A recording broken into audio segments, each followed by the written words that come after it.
I became interested in becoming a doctor when I was fairly young, growing up in a little town called Kimberley in South Africa. And we had physicians that did house calls and got to know some of the physicians very well. They were sort of almost friends of the family. And that inspired me to become a doctor.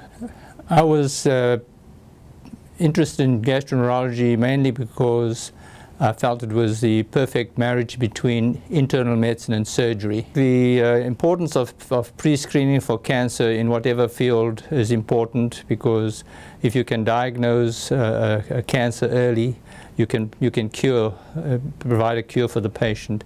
In gastroenterology in particular, colon cancer has been a very frequent problem. If diagnosed late, it could cause a lot of morbidity and ill health for the patient, and in many cases a shortened lifespan.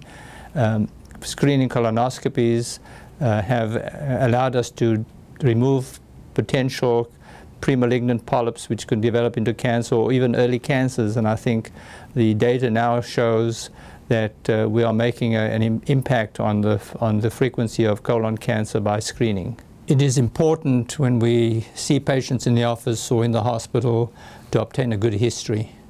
A good history is the basis for all your further evaluation and treatment of that patient.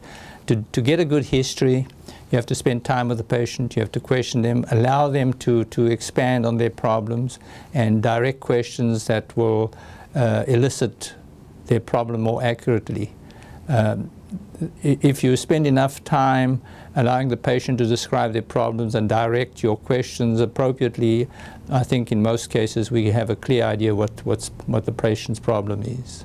There's no doubt that being a physician, the greatest reward that one can have is being successful in treating a patient and making them healthy.